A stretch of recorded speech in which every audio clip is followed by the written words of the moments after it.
Welcome, everyone, to the June 2026 edition of Gateway Guest. I'm Tim Hammond, Wealth Advisor with Gateway Financial Partners, and I am joined by Woody Livingston, a realtor with HomeSmart in the Phoenix area.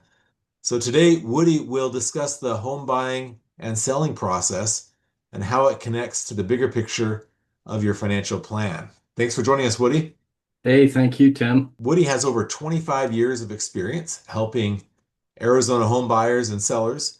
He's the agent who helped us obtain our current home, which we at first didn't think was possible. So we can personally vouch for the care and the creativity and diligence expertise that he brings to the table. What sets Woody especially apart is a background most realtors simply don't have. He was one of the first licensed home inspectors in the state of Arizona, which gives him a depth of knowledge about properties that he now puts to work for every client he represents. And he calls his approach relentless representation. I love it.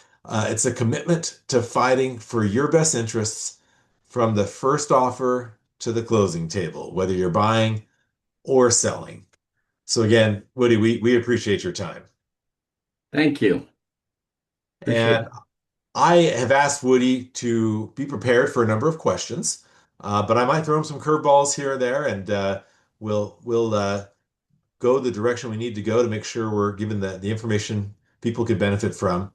But I'll start right out with setting the stage. So when a client comes to you, Woody, about buying a or selling a home, how early would you recommend they loop in a financial advisor? And why does that timing matter so much for the overall outcome? What do you think? I put myself right into it. That was good. You know what? It's funny because so many home buyers, well, there really are no two home buyers that are the same, right? So a first-time home buyer, that financial advisor might be just helping them understand, okay, you need to be able to have some extra money besides your house payment, just because. And I'm not meaning to slam loan officers, but just because a loan officer says you can qualify for a certain house payment doesn't mean that you'll be happy with that house payment. I've literally said to a few people, yeah, but you guys need to buy a car, you know, in that little time period, within the first 3 or 4 years of buying this house, you're going to need to buy a car that you need to have some money for, things like that. um, Genuinely is, and I think you probably see this in your business, a lot of people don't think about a real financial plan until they have a few assets. Other than that, they're just kind of running on a treadmill.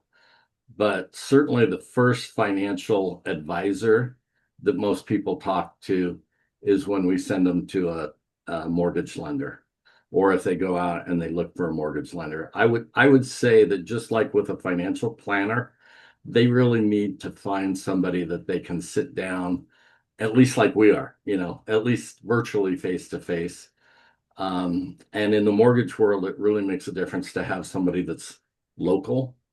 Arizona's got different things that are in our contract. They're usually, operating in every state or whatever, and they just don't have that expertise and they're not focused in. But if you're going to buy a house, you always need to have your financial uh, plan in place, even if it's on the back of a napkin. Yeah, just having a lay of the land and understanding how everything's going to be impacted. Buying a house has so many inroads to your financial plan. And one area that I would really emphasize, and again, nothing against builders, but when someone's in talking to a builder's representative about buying a home, that representative can make things sound phenomenal, and really, truly, they might be phenomenal, but still, that consumer needs to step back, look around, get a good lay of the land, and see if that is the place and that is the financial plan to get into. Because builders are essentially manufacturers in Arizona.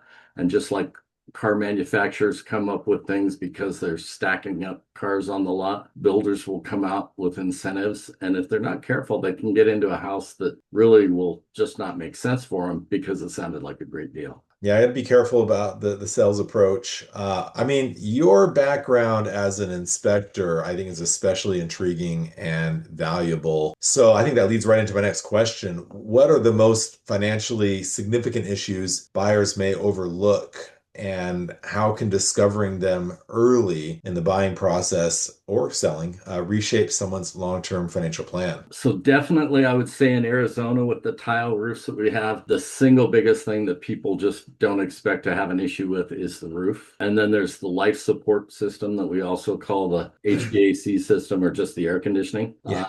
But both of those are just super critical. And there's been things happen in the last, well, since COVID that have really even changed those things even more and made them more significant. Prior to COVID, the price of a roof and the price of a air conditioning system had stayed pretty much level, you know. But COVID happened, and then supply chain issues happened, tariffs happened, all kinds of things. And literally within a couple of years, an air conditioning system was going to cost you twice as much as it would have just a couple of years before. And then roofing has gone up too. Most roofs, well, tile roofs, the material cost is not as big a factor as the labor cost, right? Well, when people's wages start to improve and things like that, the builders or the roofer has to pay people more. Your cost of your roof is going to go up too. So they really need to think that they be aware of that. There's different little things. I think you and your wife started turning into kind of quasi home inspectors as we were walking up to homes and we were saying, okay, it was built 25 years ago. So how's the roof? You know, that kind of thing. Yeah. Right. Yeah, it's a very real thing. And you sometimes come across that when you're trying to sell your house, you don't realize that it has issues. So planning ahead with those things can certainly pay off, or being aware of them and whether you're really getting the right value that you're about to pay for. So speaking of value, let's talk about home equity as a wealth building strategy. How might clients want to think about home equity, not just as a place to live, but as a meaningful component of their broader financial plan or wealth building strategy? I think most Americans assume that when you buy a house, it's going to go up in value really consistently. And that is true over the long haul. But if you look specifically at the Phoenix marketplace over, the course of decades, home values, they kind of do this, right? They go up, but if your timing is bad, it feels like you've gone down. In fact, I got something today on the value of my home, and it showed a line going like this. And I'm, upset about it, but I know that truthfully it hasn't really gone like that, but things do. So Yeah.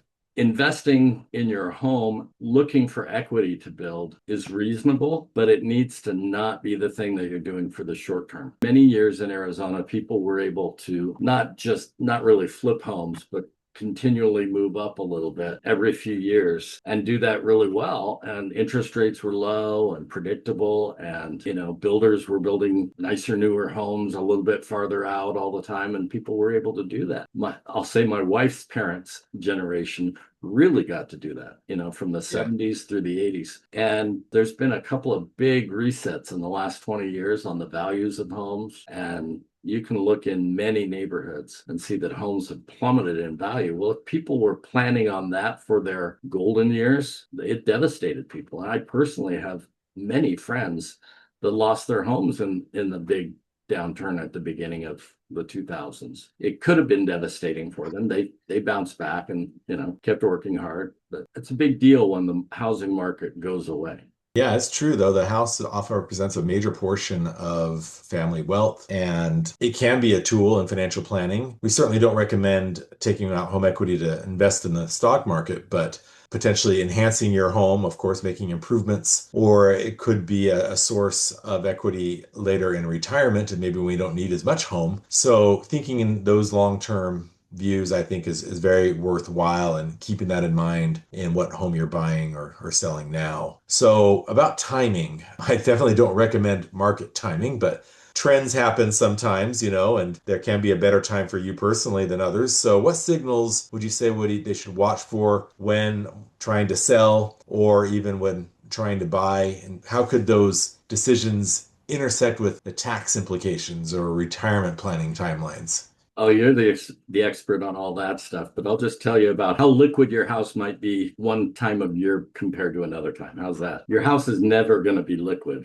which is you just don't know how long it will take to sell. But in Arizona, certainly the summer heat, June, July, it's just more difficult to sell homes. People Yeah. just don't get out as often. There used to be the big push for families to move in the summertime before the kids started school and everything. And things have just changed. Number one, families don't have as many children. And also the school choice thing, charter schools, public schools, that's not a hard, fast date. And with open enrollments at schools, they can start up pretty much any time that they need to. So families really avoid the hot summer. And I think that the absolute worst time to list a home, and I've probably been guilty of doing this, would be like from about the week before Thanksgiving up until after New Year's Day.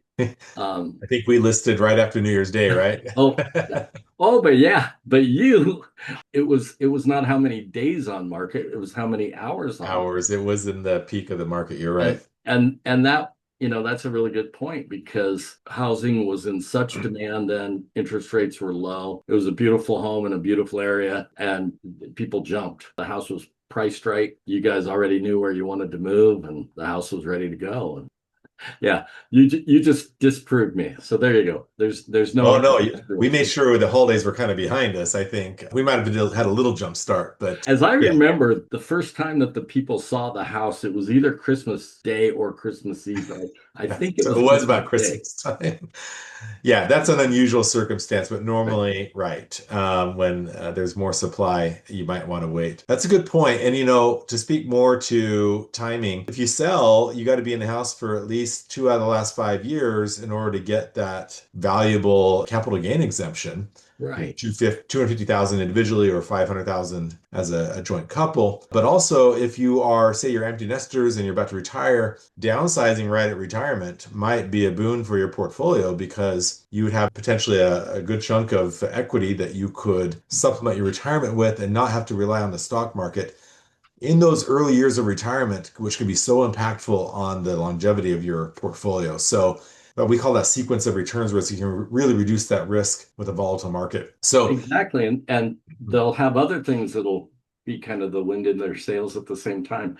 If they're moving into a home that's not as big, and sometimes they're able to move to areas that are a little bit less expensive just as far as living in, then that cash will last them longer. And so if they're tapping into that, I know personally in my life, there's been times where I've sold stock to invest in things. And in hindsight, I could have financed that particular move much better than selling that stock. So it pays to really talk to somebody that really kind of sees the big picture, yeah. and just even has a different perspective than you. And I wouldn't recommend just listening to some guy on the radio or on the internet or something like that that's giving out advice. They may be giving out very sound advice for certain people that's not really good for you. True. Yeah, make sure it's specific to your situation. Let me ask you about just the true cost of home ownership beyond the mortgage. What are the most significant recurring costs that you think buyers consistently underestimate? I remember when I first learned this, I was blown away and I didn't believe it at first. An owner needs to plan on spending about 5% of a home's value every year to maintain it. And when I first heard that, it was a long time ago and my house was worth maybe 200,000, 150,000 or something like that. And I'm like, there's no way I spend that every year, right? Yeah, But if you take a longer view at it and you say over time, even then, yeah, I sure was because, an air conditioning system lasts 10 to 15 years. Roofs, if you have an older home with an asphalt shingle roof, chances are in Arizona that your insurance company is going to replace it for you at some time because of storm damage. But if you've got a tile roof, you're going to have to replace that every 15 years or so, or it's going to need some significant work. And right now that could be a $25,000-$30,000 job. And so yeah, that 5% a year comes up. Then if you pair that up with that inflation that we were talking about, where people are kind of going along and saying, okay, I'm kind of staying on top of things, but I'm not too worried about it because my house is appreciating like this. This is very true in Phoenix.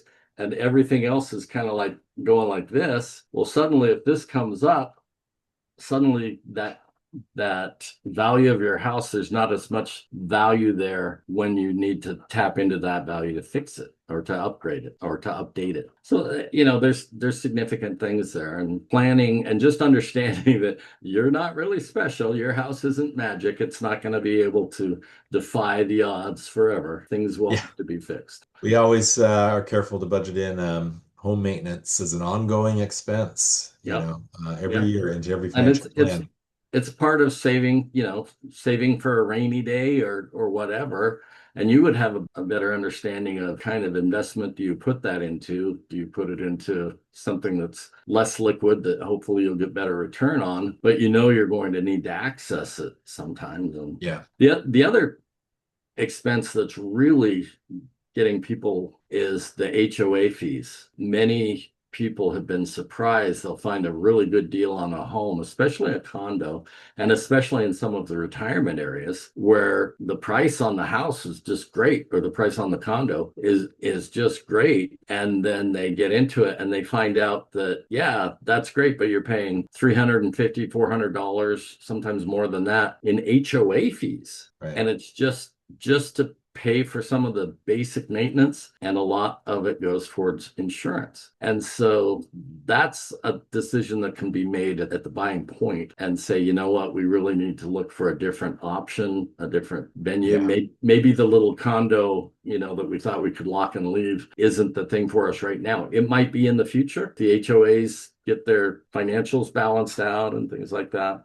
And that's something to really look at when you're buying a condo is what are the HOA fees? What condition is the HOA in? That goes back to when I was inspecting. And sometimes I'd walk into a condominium complex and I'd look around and I'm like, they're not spending any money to maintain the outside common areas. There's a problem here. yeah. And some Red flag. agents used to get really upset with me over that, but there's a Right. problem. You know. Yeah, it's going to come back to bite them, aside from the just the appearance. But that's interesting. Yeah, be careful to look at more than just the sticker price of the whether it's a rent or a purchase. Let me ask you about inheritances. Have you seen any complications when a family home becomes part of an estate, and what steps could be taken during the sell or purchase phase that could have made that inheritance a bit smoother? Yeah, so far as really being involved in it, then I don't have that much experience. I've got a little bit. Mhm. But let me tell you, it is obvious if an estate was well prepared.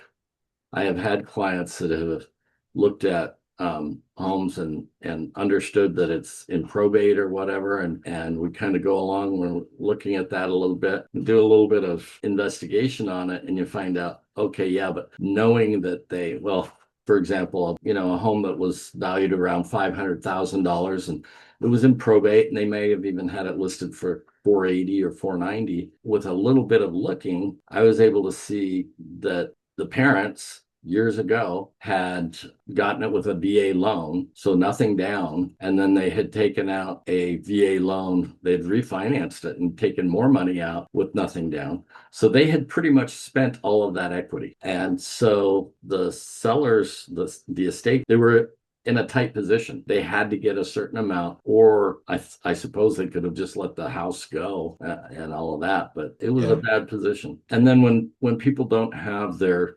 wills or their trusts, I've definitely seen the difference between a will and a trust on the ground with that. The people, the heirs whose parents have trusts set up are usually much more relaxed and confident. I'll just put it that way. right, People right. with wills, it's just hard. Probate, not a fun process. So that goes right into my next question is what are you seeing as the best ways to own a home typically, depending on the goal, right? Or what do you wish more buyers understood about ownership structures before actually closing?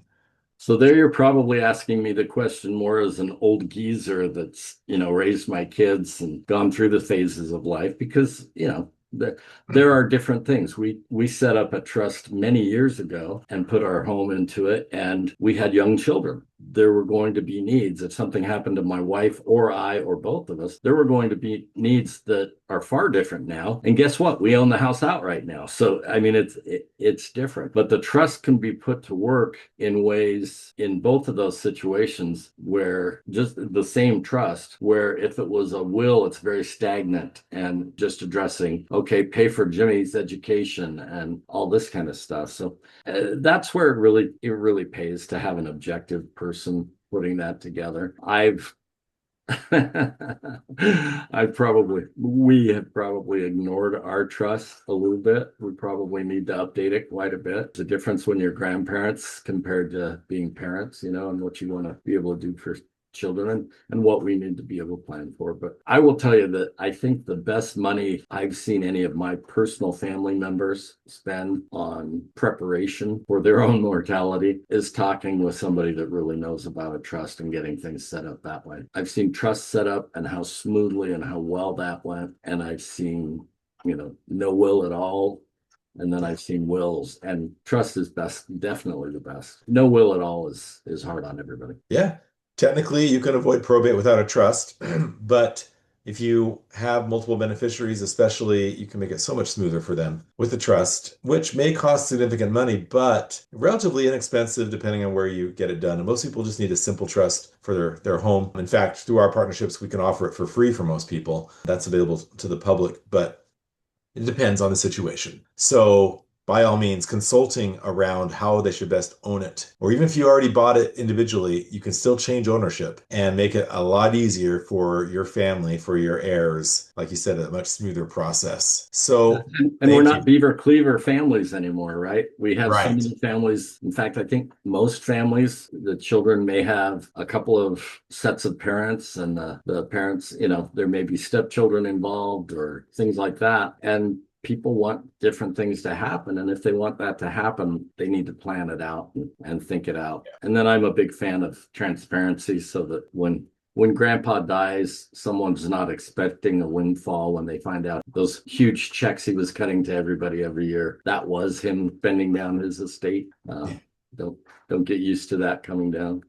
I've seen a few things like that. Well, let me ask you about when one may own investment properties, multiple properties even, and how that might factor into financial planning. Do you see that as a good opportunity still? Yeah, absolutely.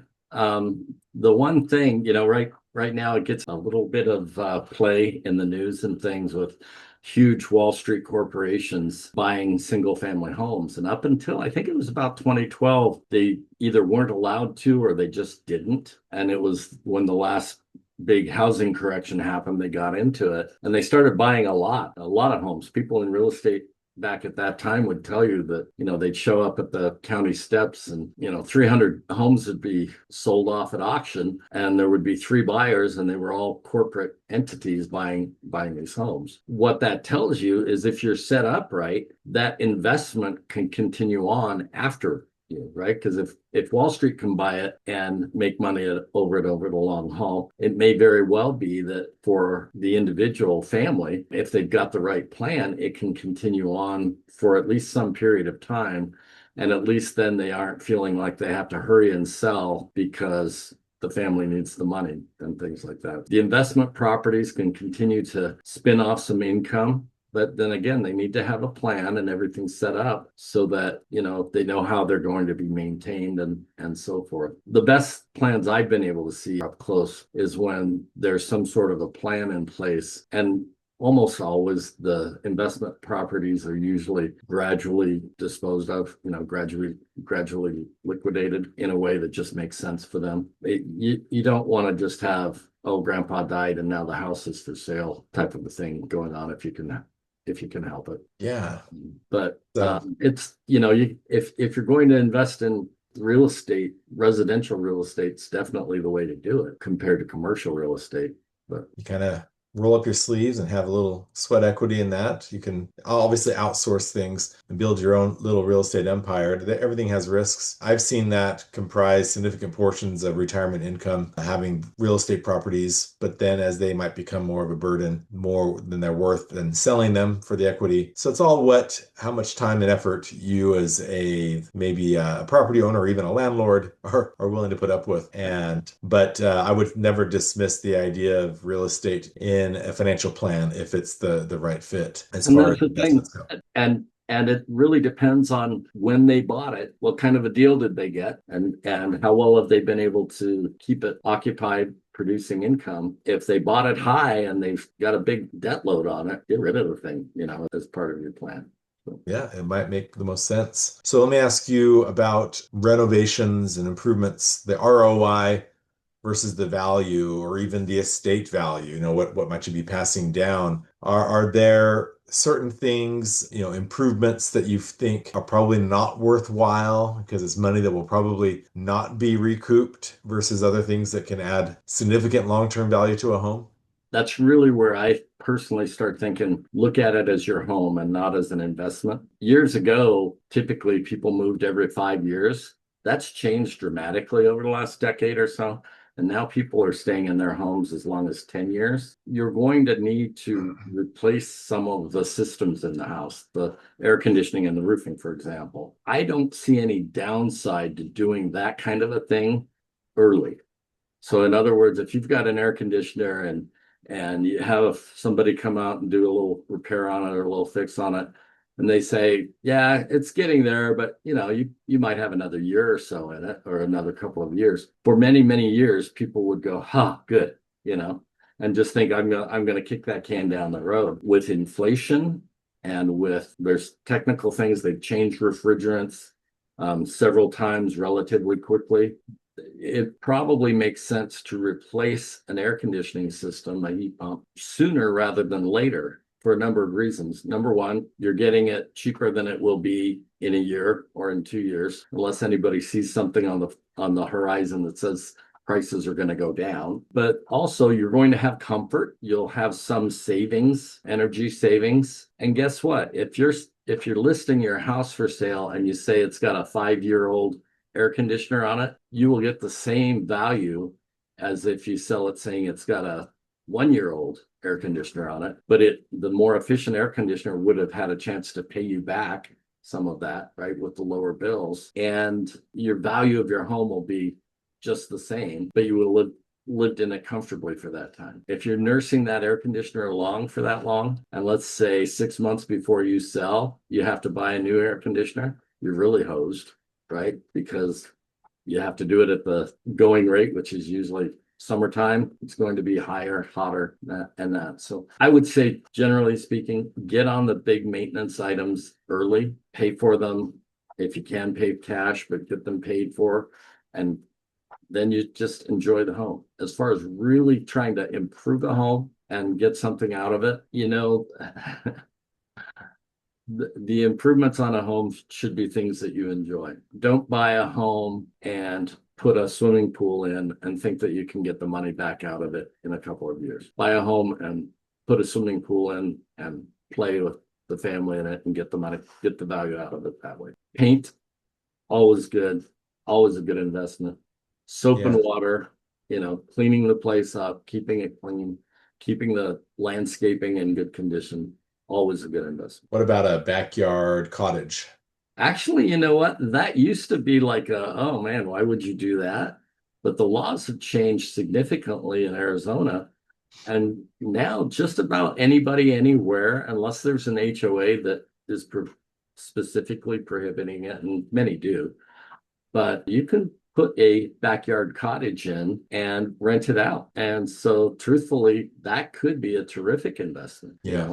and maybe you move out at that point and you can sell the home as something that has a revenue stream with it, or you Yeah. just rent both houses out, but Yeah. Or just to have it, people just like have it available for guests and family. So well, that if you're can raise the value. nice. if you're, and it might help those guests and families stay on better terms and have, 30 feet between you and them. Better Right? estate planning outcomes. Yeah. I would also ask, what about solar panels? Oh boy. Solar panels, from a financial standpoint, I would never encourage anyone to lease solar panels. That puts most, if not all, of the advantage in the pocket of the company that sells you on Okay. doing that lease. Buying them outright, I do know some people that have been electricians or had family members or really good connections with people who are electricians that have them installed at reasonable rates where someone's not marking it up a lot. But if you look at those leases, many of those leases, the fee goes up every year, right? Yeah. You're having to pay it every year. Nobody, I don't think anybody would lease a car for 20 years and have the payments the first year be $100 and then go up, 4% or 3% or whatever every year without thinking, well, wait, when this car's 10 years old, it's not gonna be that great of a car, and you're telling me it's gonna be that much more expensive. Right. I understand the actual power generation can decline over the years, becomes less efficient. The simple thing that I have on that is if you're depending on some regulation or something in the paperwork to make it a good deal, I wouldn't do it. If you can see, oh, this is how much energy I use, and if we make this one-time expense, we'll get this back in X number of years, and you're comfortable with that, yeah, go ahead and do it. Yeah. I'm excited about solar. I think someday, you know, especially in Arizona, someday people will have great things going on with solar in their homes. But I think we're still at a point right now where the finances are just out of whack on it, Yeah. just out of whack. Yeah, yeah, we'll get there sometime. So that's really fascinating stuff. I appreciate you sharing your insights on that, Woody. We have one more question. If there's any advice you wish you'd given sooner, say looking back at a certain clients you've worked with, what piece of real estate or financial advice do you find yourself wishing you had emphasized earlier in the relationship, especially as it relates to protecting their home and even family financial future? It's important for buyers, especially, to know that when they're buying a home, the real estate infrastructure, the real estate industry has things set up so that, oh, the seller's paying this, the seller's paying that. If you're a buyer, you're the only one bringing any cash to the table. Everybody else is planning on walking away with some cash, right? And so just, if you're hearing that, oh, they're paying this to lower your interest rate. No, they're giving you the opportunity to pay that money over the course of 30 years. So just look at things more with a financial person's eye on it and temper your wants and your needs, Just say, you know what, if I have to do that to get this house, am I comfortable with it? And sometimes it's great to be, I mean, I have had clients move into homes with very little down, very little out-of-pocket expenses because sellers were motivated. And right now, as we speak on July 9th, I think, or June 9th in 2026, yeah, it is very, very common in the low and middle range price points for sellers to be paying, 3% towards closing costs. And it matters because of the high interest rates now and all of that. It matters for people to be able to buy that interest rate down. But don't kid yourself saying that the seller is really paying it. You're just paying for that privilege over a long time. And if you Yeah. could buy a house where, that 3% was a smaller number and you had that money to invest over time or to buy a car with when you need to, it can make a difference. Right. Very good points. Yep. Financing is such a big part of it. Boy, there's so many more questions I'd like to ask. We're out of time today, but thank you so much, Woody. I actually have a bonus question, though, which we like to ask at the end of every Gateway guest. What do you hope to live to experience? If you could name one thing, Woody. Well, truthfully, I would say tomorrow, right? Just Yep. and every little You can wake day. up tomorrow. That's a good sign. But my wife and I are at the stage of being grandparents, and those little guys are all still pretty young, and to see each of them developing their personalities and things, it's really, really fun to just think of what they will be like as adults. And it would be wonderful to be able to stick around. My mother died very young. She was 66 years old. My dad got to stick around longer. They were divorced, but he lived until his 80s, and he got to meet all of his grandchildren. My mom didn't get to meet two of my children. Well, Hmm. I take that back. My the one son she did meet, but he was really young. But I think that that's it. So taking care of health Yeah. and again, just planning right so that you can spend money on things that matter and all that. But yeah, that's the Could one be thing I there. want to experience. I don't particularly care to ride a spaceship to Mars. I don't want that. Okay. Yep, yep. But yours matters the most. So the family, I appreciate that. That helps put things in the right perspective. So anybody who would like to contact Woody, you're more than welcome to with your questions and needs. You can email him Woody at woodylivingston.com or call or text him at 602-206-9957. We certainly appreciate Woody's impact for us and others we know. He's done a fantastic job. Wish you the best of success going forward, Woody. Thank you very much, Tim. Best to Thanks. you and your family.